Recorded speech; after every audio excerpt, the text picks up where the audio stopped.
welcome to another edition of the Deals for Dentists podcast. And today we are joined by Brad James, and he's zooming in from Philadelphia. And he is the Director of Partner Development for Kleer. Well, welcome aboard. Thanks for joining us. Yeah, thanks for having me on, Eric.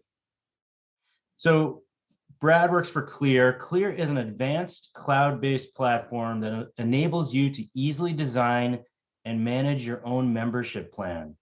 With Kleer, your patients pay a monthly or annual subscription directly to you, not a third-party insurer or discount plan, in return for preventative care and discounts off all other treatments. And you can go to Deals for Dentists and you can find their promo offer, which is get 10% off membership subscription fees for the Kleer membership plan. So Brad, thanks for joining us, and let's find out all about Kleer and what you guys do and how you help dentists. Yeah, for sure. So I think you provide a great introduction on what we do. I mean, we provide these software and services to allow dentists to have successful membership plan implementations and administration. And I know membership plans have been gaining a lot of traction in the last few years. It's not anything new in particular that we're bringing to the market. There have been some early adopters. We've talked to some dentists that started their own in-house membership plans decades or 2 decades ago. So what we're looking to do at Kleer, with those software and services, is we're looking to improve the whole process and streamline it for dental practices to allow them to scale it. So just to home in on it one more time, it's essentially a doctor or the office manager is designing these alternative dental benefits that they can offer directly to their uninsured patients. And as a part of that perk, all their hygiene care is included, so their preventive and diagnostic care. And then that patient will receive a discount on other procedures that are outside of their hygiene. And then if the dentist wants to get a little creative with what's included in the membership plan, they can have special inclusions like family discounts, or if they want to include participating specialists, they can do that as well. And for the patient side, they're going to be paying this. They commit for a year, but they can either pay a monthly or annual subscription. And the big picture here is to link patient directly to that dentist. I think you see traditionally patients are a bit more loyal to their PPO network as opposed to the dentist. So we're kind of looking to flip that on its head and really help build that relationship and connect that relationship between dentist and patient with the membership plan.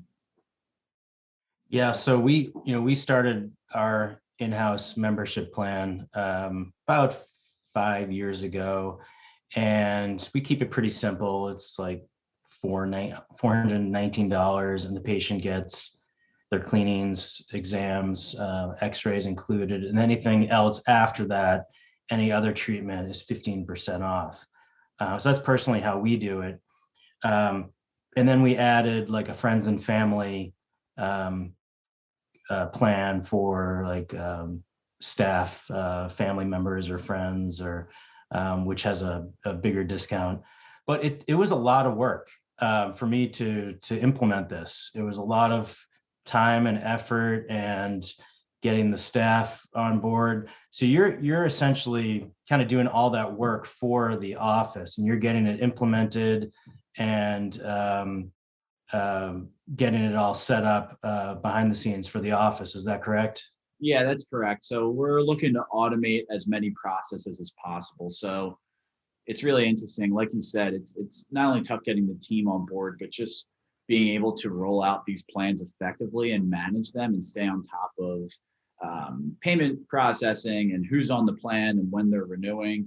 We're looking at any of that. We're looking to remove and take that off the front office team's hands so that they can allocate their time and tasks towards maybe some matters that the doctor would like them to focus a bit on. So more like patient relationship building, or maybe they have to deal with insurance companies, wherever they can use their time elsewhere. Our platform's looking to automate as many processes as possible. And then we also have our customer success team, where if your practice ever needed any support, or if they just want to know some best tips and tricks, they can always turn to our support team and our customer success team to make sure that they have the best materials and advice to make sure that they are successful in rolling out these plans.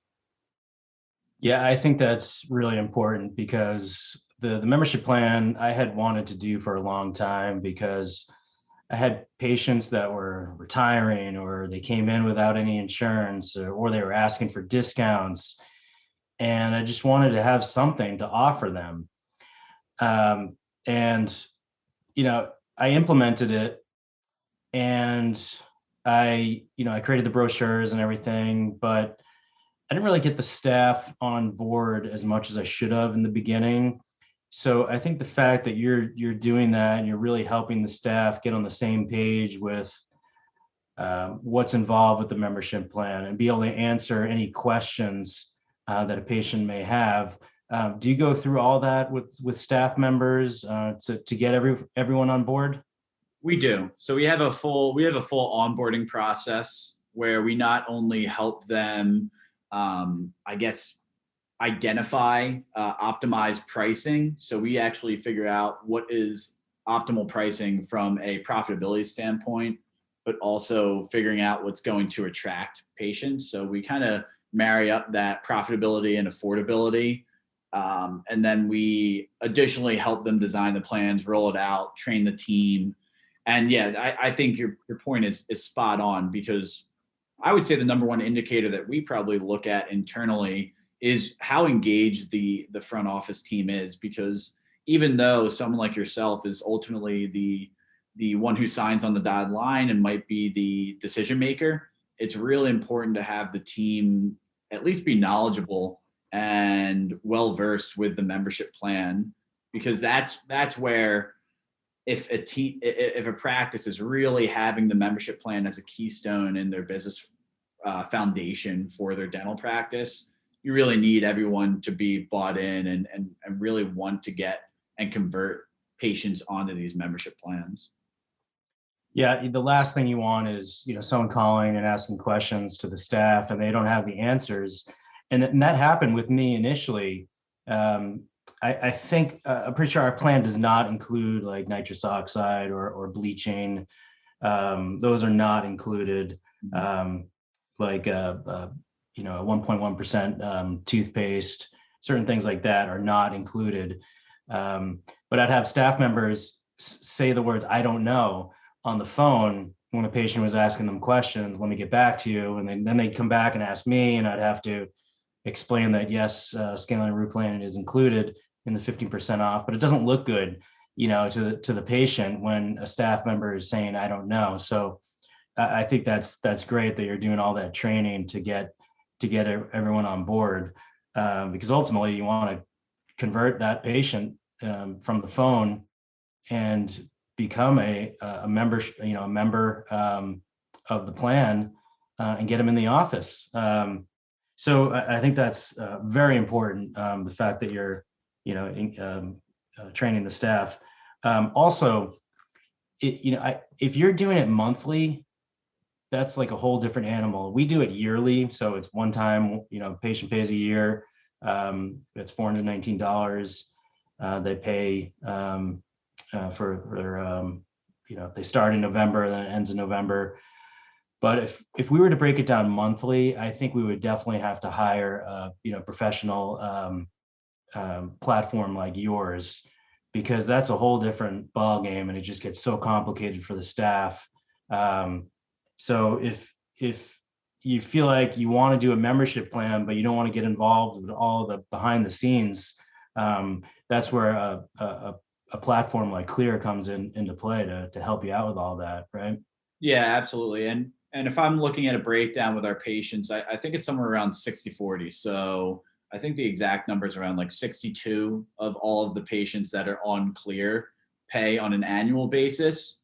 And then that means that 38% of the remaining patient population pays monthly. So if you're just kind of looking at a 60-40 split and you're only offering an annual subscription fee to your patient base, that's gonna be a deterrent for those, especially more like millennial or younger patients, or it could be older patients who are just getting used to the whole monthly subscription lifestyle. And especially if they're living more of a paycheck to paycheck type of lifestyle. So that's what we typically recommend. I mean, not all of our customers do offer annual and monthly, but it's definitely recommended if you're looking to optimize how many patients are really joining. If you're really looking to optimize your membership plan and maximize how many patients are going to enroll, you definitely do want to offer both. Now, is this customizable for each office? I can set my own fee. Will you help me with that in setting the fee to figuring out our margins and profitability? Yes. Yes. So it is fully customizable. Even if a practice has, say, multiple locations, we even have like what we call like a group practice portal where it can even be tougher for a practice that have multiple locations to have unique membership plans. And I don't mean to go off topic, but essentially, yes, you are able to fully personalize these care plans, and we give the practices feedback on what pricing is going to be best and most profitable. Okay. Now, do a lot of offices, when they do offer both the yearly and monthly, will they make the monthly a little bit more than the yearly, or do they just make it the same and break it down into 12 equal payments? It's a great question. We see that we typically, well, we actually recommend and we only roll out the option where it's the same as an annual payment. So if a patient's paying an annual fee, they're not saving any money by doing that. That's just kind of the way we roll it out, and I think it's probably the way that both sides are happiest, monthly and annual pay, subscribers to your practice. So that's typically what we roll out. Now, do most of your dentists, do they call this a membership plan? Because you can't call it insurance. No. Either like a membership plan or a discount plan or a loyalty plan. Yeah, there's all types of terms for it, and it's honestly the practices we don't control anything really. I mean, we help out with automation and the payment processing, all that good stuff, but when it comes to I guess the patient facing aspect of it, I mean, they design the treatment protocol, what the plan's called. So yeah, we see practices calling it their membership plan, their VIP plan, loyalty program, whatever. It really goes all over the place. Some practices even get really creative with it. Like I had one example slip my mind just now, but some people get really funny and punny with it. So they can design whatever name they'd like to call it. And now, do you only work with dental offices, or do you work with other health professions? We only work within dental. So we do traditionally only work, like we can only directly sell to GPs, pedo, and perio, just because those are the types of dentists that have hygiene care and have this recurring patient relationship where patients need to get their cleanings. There are specialists out there who are starting to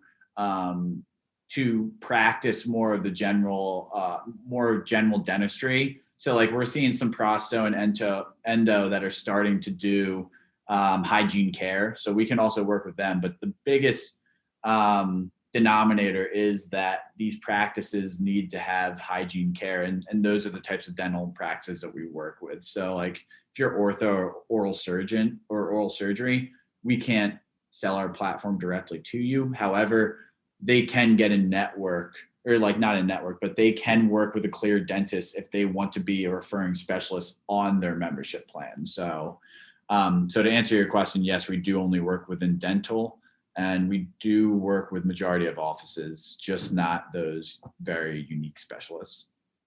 Now, with Kleer, can I create multiple programs? Like, for example, my office, we have our standard membership plan for patients, and then we also have our friends and family membership plan, and we put it right into Dentrix as almost like it's as if it's insurance, because we have to call it something. So it goes under as if it's insurance, and also so we can track it.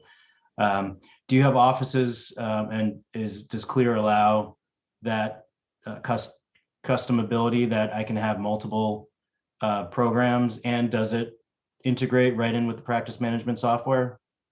Yeah. So to answer your first question, yes, you can offer multiple care plans and you can fully customize it to whatever you'd like. We actually, like, here's an example. We have one practice in Southern California, just off the top of my head, who saw that there was a gap in their hygiene schedule between 1 and 3 p.m. So what they actually did was they offered an elderly plan because they knew that those patients typically have the flexibility of time on their side. So if an elderly patient signed up for their elderly plan, they could only come in between that 1 and 3 slot. So they saw that a lot of their senior patients wanted to save $1 and go in at that 1 to 3 spot, and they saw it being it made a huge impact on their membership plan's profitability. They actually they were close to quadrupling the profitability from an uninsured patient to the Kleer membership plan patient because of that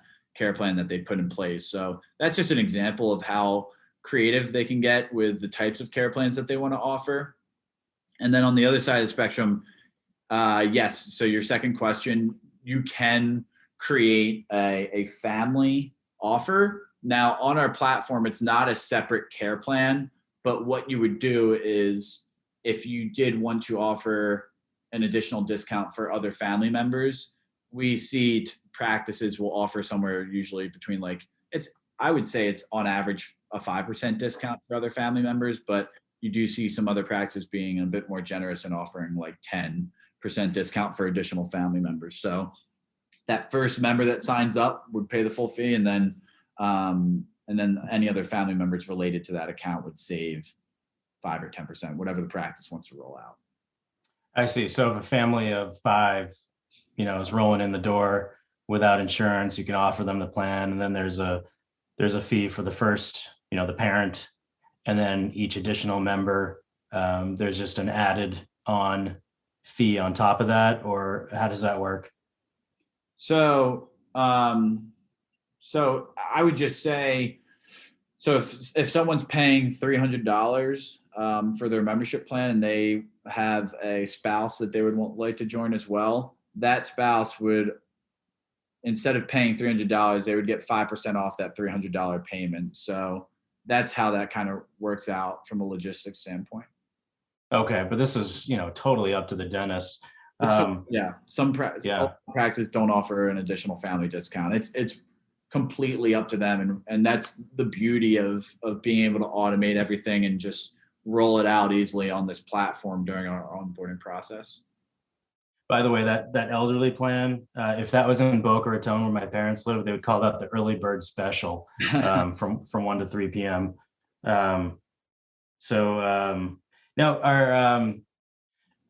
do some offices add like a perio program where there's patients that are in the scaling and route planning maintenance program, so they add that in as well as like a separate plan?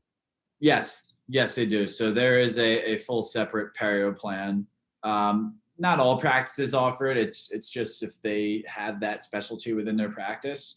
And we have plenty of perio specialty practices that only offer periodontal plans as well.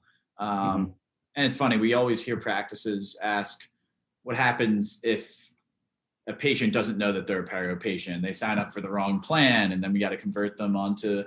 They think it's a really complicated process, but I guess the convenience of our platform is that if a patient signs up for the wrong plan, your front office team just takes a couple clicks of the mouse and it easily converts that patient over. We handle at least the automated communication to that patient, and then we update the payment amount as well. So typically perio plans are a bit more expensive than the average adult plan, just because depending on who the dentist is, that patient will be coming in either 3 or 4 times for that year. So we really look to make sure that we're rolling it out pretty seamlessly.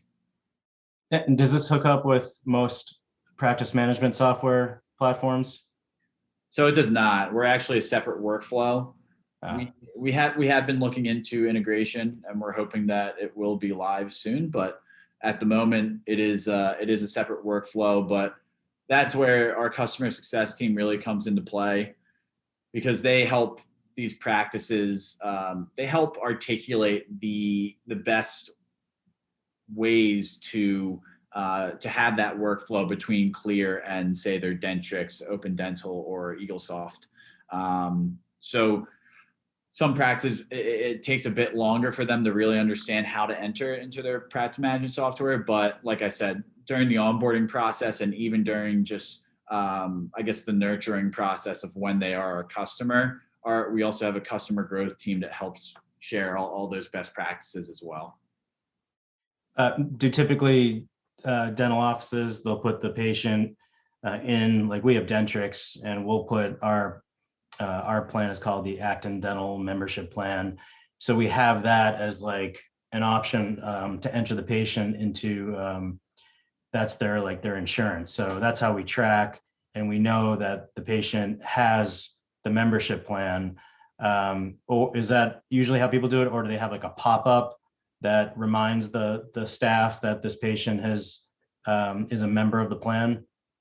Yeah, that's a great question. We typically do see that the most effective process that our customer success team recommends is exactly what you said. Tell the front office team that it's similar to adding a new insurance plan, because that's just the mindset they're in, and it's what the front office team is typically used to. So that's typically what we tell them to roll out.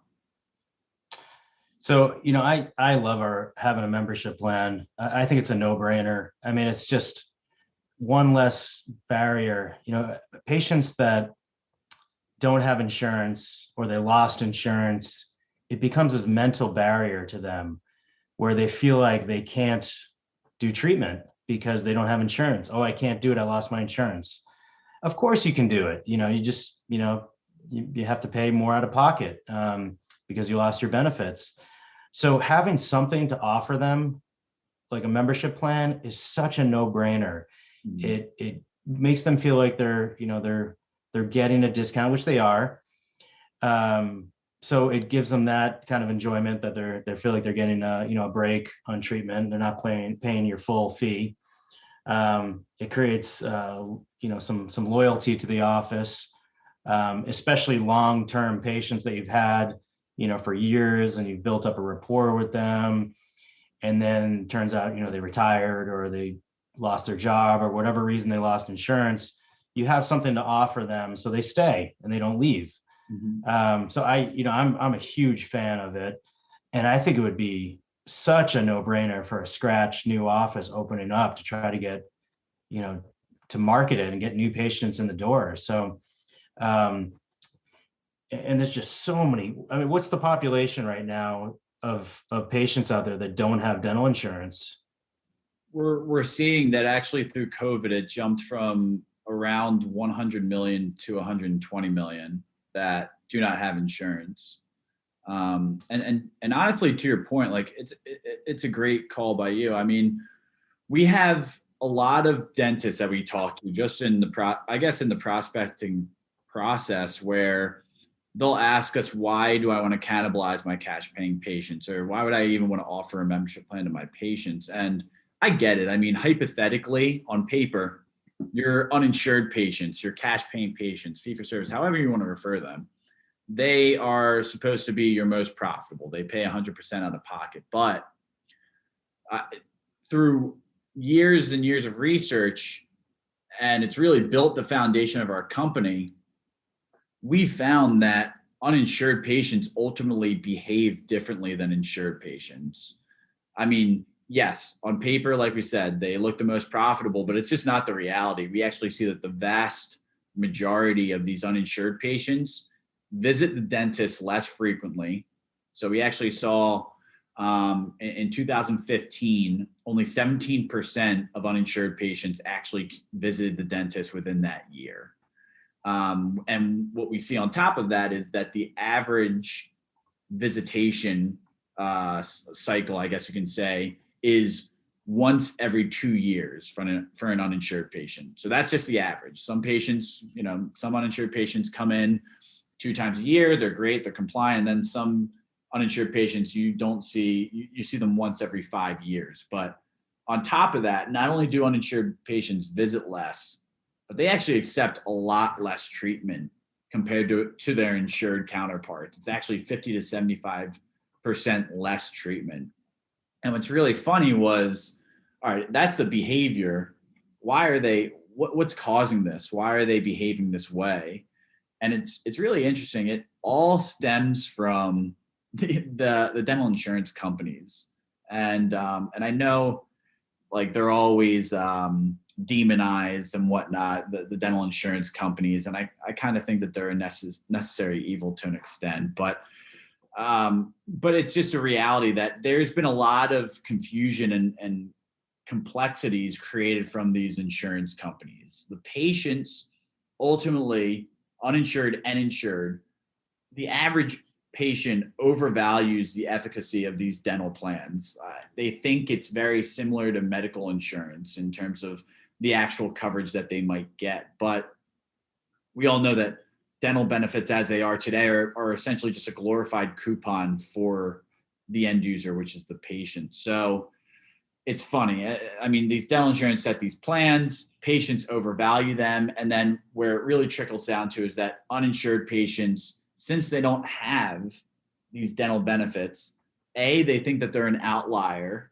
They think that almost everyone in the United States has a dental benefit. And then outside of that, since there's a lack of pricing transparency within dentistry, these uninsured patients think that without a dental benefit to cover their treatment, that it's going to be way too expensive to visit the dentist consistently. So if they're not having any pain, any toothaches or any pain, they're going to see no reason to go visit the dentist.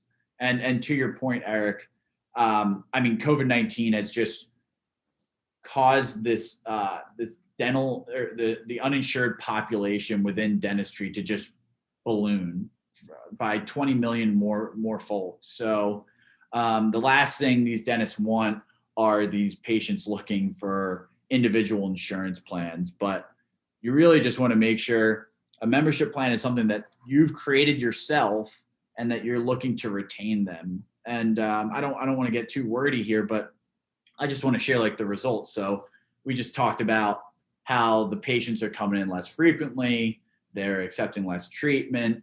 But what's amazing is, based upon our research and data that we've conducted from our customers, we're seeing that that membership plan patients, not only are you improving the patient loyalty and you're getting them to commit to their hygiene care for at least that year only to your practice, but on top of that, we're actually seeing that you're maximizing production out of that patient.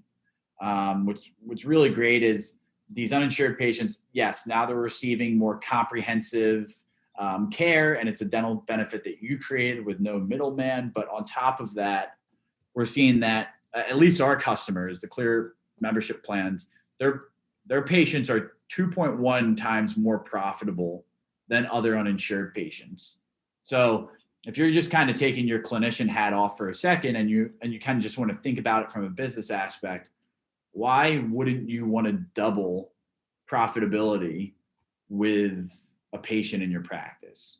And like, not only that, it's not like you're scamming them. They're getting a dental benefit that they want, and they're going to be extremely appreciative that you're giving them that membership plan.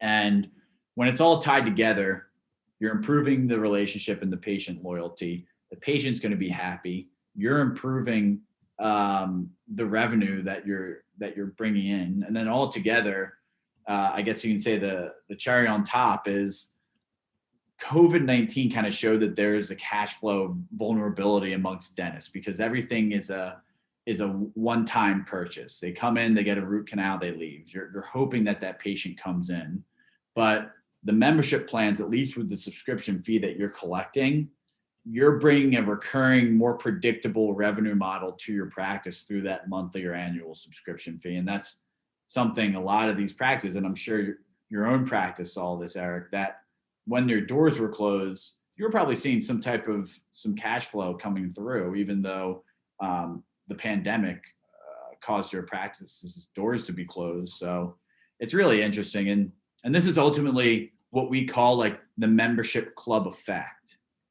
And like Eric, what like membership plans or loyalty programs do you have? Because it seems like people have like a huge list of what it is these days. I have membership plans up the wazoo. I've got, Amazon, Netflix, I mean, Disney Plus. I mean, you name it, we have it. I mean, I have little kids, so I got to do whatever it takes to keep them entertained. So I'm fine with, keeping my credit card on, a monthly fee for these. And I used to have it, before COVID with like my place I went to get massages or the gym. These were all memberships that would ding my credit card every month.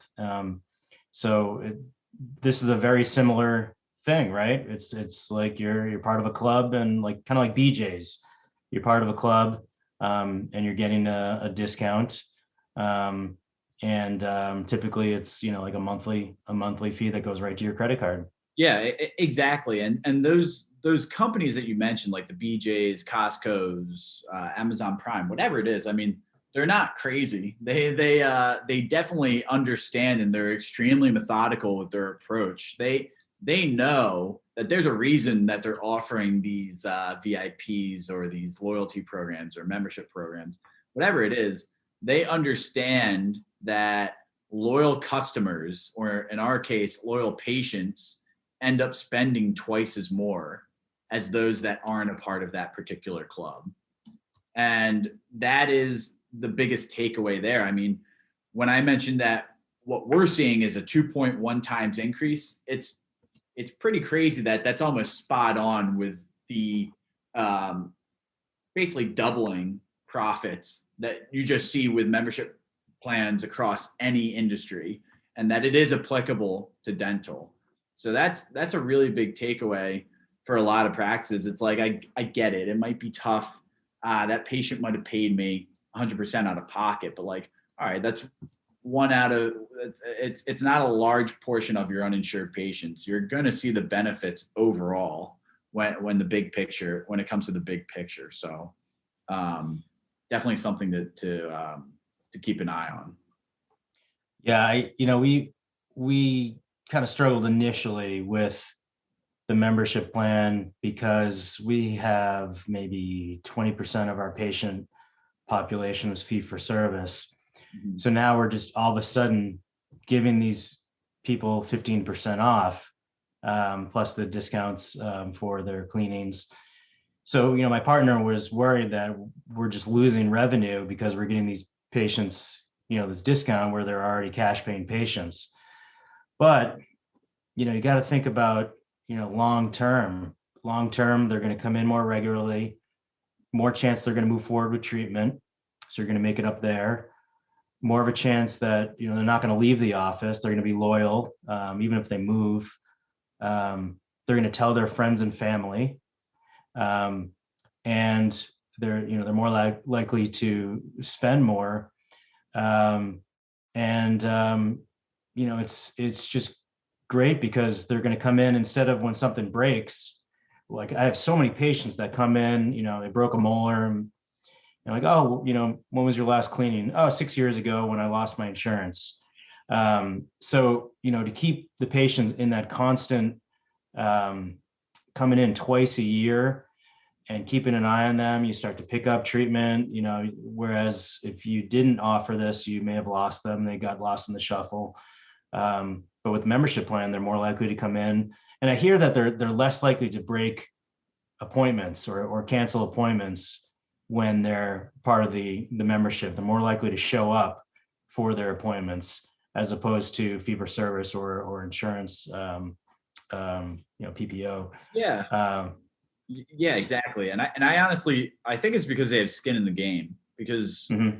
when you're looking at these dental insurance plans, most of them are employer sponsored. So it's usually just like deducted off their paycheck, and it's kind of just behind the scenes. Like no one's actually thinking about it. But with the membership plan, they're typically putting this on their debit card or credit card, and they see all right, I paid for the year, I'm being pinged monthly for this, so I should really just take advantage of it. And we talk to some practices that like that are prospects, and they'll say, well, don't you want them to not come in? Like, you're getting this subscription fee, you're going to be profiting 100% if they don't come in. I mean, I guess, but if you're looking at the big picture here, is that the case acceptance increases tremendously when they join a membership plan.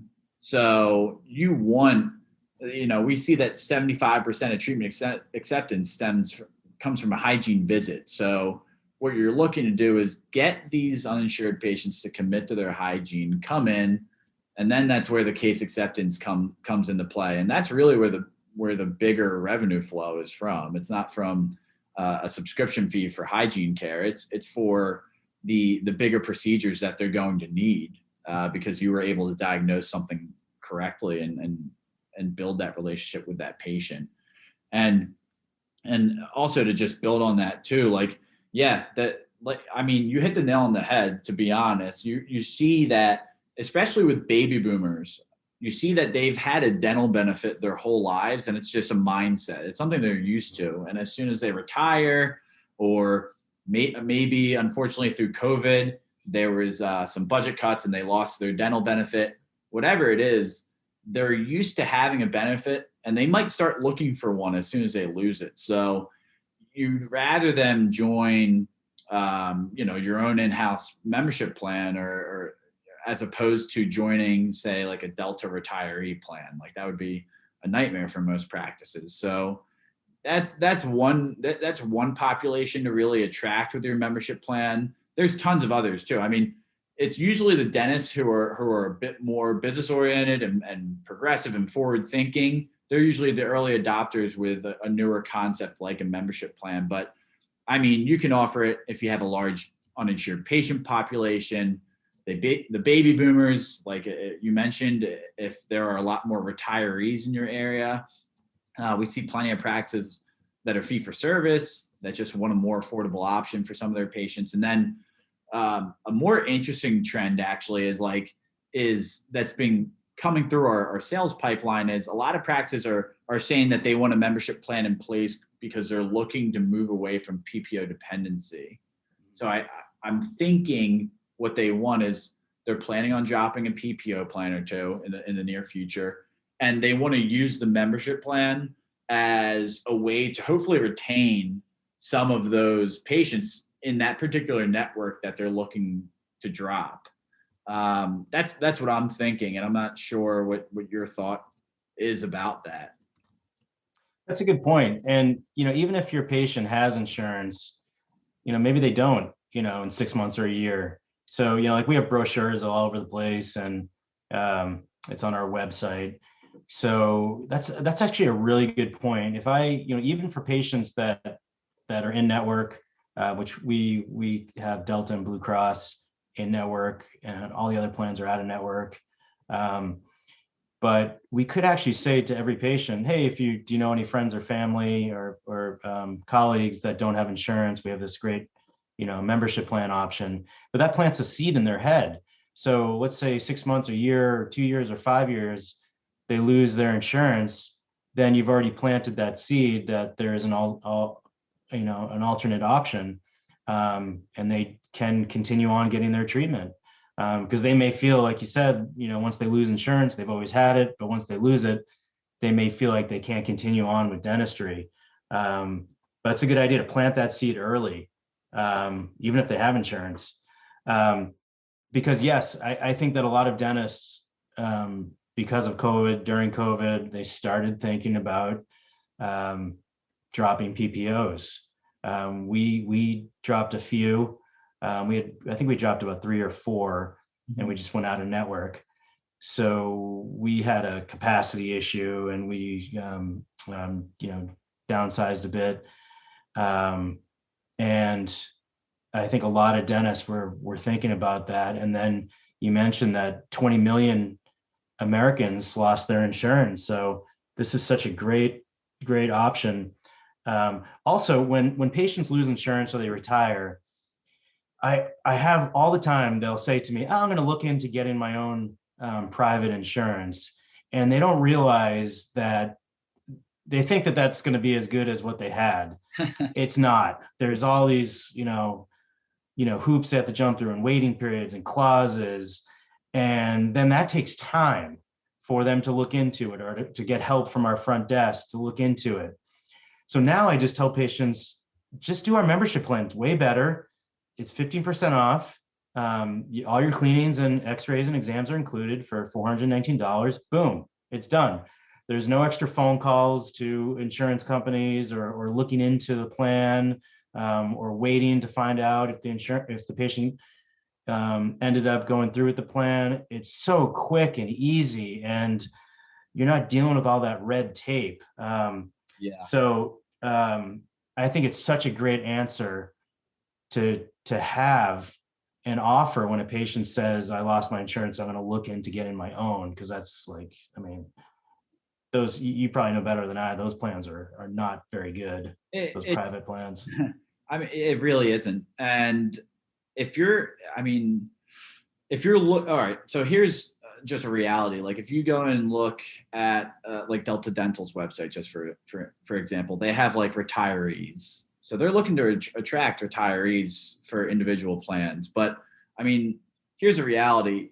Yeah, like there is a growing number of uninsured patients, but if we're looking just at traditionally what's their behavior like, only, I mean, it's smaller than 7% of the general public goes and gets an individual dental benefit plan. And the reason is we see that 93% of all dental benefit plans are employer sponsored. So the employers really dominate the market when it comes to what's your avenue for getting that dental benefit. And it all stems from the fact that these Americans really value their dental health, and employers get that. They're expecting, like, employers understand that their employees are expecting a dental benefit, because we've seen that the dental benefit is the third most asked for perk besides medical and 401k. So due to that demand from employees, employers know that they have to start going out there and looking for something. So that is really the origins of where these dental benefits are coming from. It's employer sponsored. And what's really interesting is like these insurance companies, they know that. I mean, they completely understand that that's where it's coming from. So that's why a lot of these dental insurance companies are pretty large, fairly stagnant. There's not a lot of innovation, and they're not. I mean, it's just a reality. They're not the most efficient when it comes from expenses as well. And what I mean by that is, so we saw in this year, we're going to see that employers are going to spend $90 billion on dental insurance premiums, but out of that 90 billion, only 60% is going to their employees' patient care. So, like, rhetorical question, where's that 40% going? It's probably profits for the insurance companies or administration fees, whatever it is. But we're seeing that ultimately 5 of these huge dental insurance conglomerates are dominating the market. They know employers is the way to go, and they know that there's nothing else really out there that's going to say interrupt the market. I think that's a pretty extreme term, but there's no really true alternative out there. So a lot of these data points kind of stem from a new product that we're actually releasing. We're releasing something called what we're calling employee care in May or June of 2021. And basically what we're doing there is it's a very similar concept to what we're currently doing, but instead of the dentist offering it to just an individual uninsured patient, what we're ultimately looking to do here is, once again, cut out the middleman, but connect small local businesses to a particular dental office. And this is where it will really satisfy and satiate that new patient hunger that so many practices have. And on the other end of the spectrum, it's really going to give employers and employees a better dental benefit. I mean, they understand that something is off about the whole market. I mean, for for small employers, a vast majority of them don't offer a benefit to their employees because there's a lot of red tape. Like you said, there's employee participation requirements. So if I'm a small business owner, if I want to get in network with a particular dental insurance plan and offer the benefit to my employees, they're telling me I have to go out there and get 75% of my employees on the plan. So now I have to go out there and recruit them. So that's one deterrent, participation requirements. Another one's coverage limitations, manual burdens, like paperwork. And then on top of that, there's also contribution levels for limits as well. So an employer, it's pretty interesting. We see that employers typically have to pay on average over $500 per employee for their dental benefit for the year. So we're essentially just looking to get rid of all that red tape. So no more participation requirements, no more contribution minimums. We're really going to make sure that it's a better experience for the employer. And then for the employees, I mean, they're extremely frustrated, even though they value dental benefits. They're annoyed with how complicated everything is and how convoluted it all is as well. You have these agreements, you have all these pre-approvals, waiting periods, maximums, whatever it is. And I think everyone's just pretty fed up, but they're just accepting what the norm is.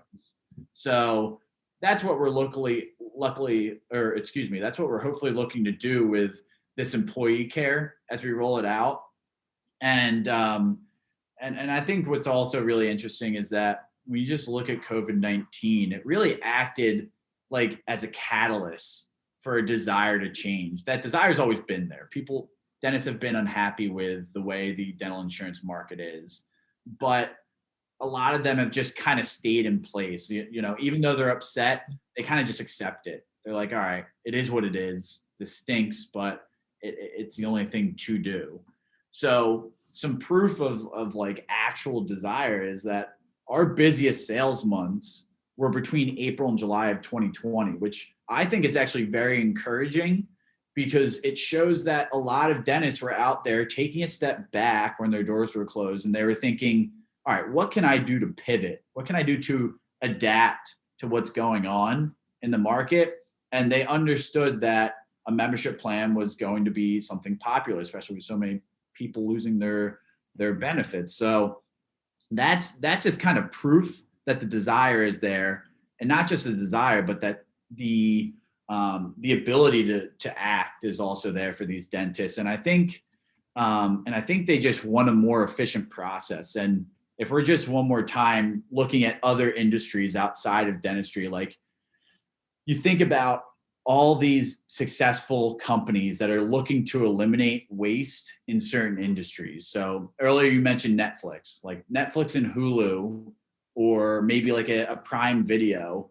They're looking to, I mean, Netflix essentially disrupted Blockbuster and now they're bankrupt and basically no longer a company. So they got rid of that inefficiency of having to drive to a Blockbuster, get the video, come back, all that good stuff. And then they're also creating a more financially efficient process as opposed to cable providers like Verizon, Fios, or whatever it is that charge an arm and a leg. So like those are some examples. Another one is Warby Parker. I mean, they're like the new affordable eyeglass brand, because a lot of people don't know that almost all sunglasses or eyeglasses companies are owned by this large Italian like monopoly. They own literally all of it, and that's why prices are so high.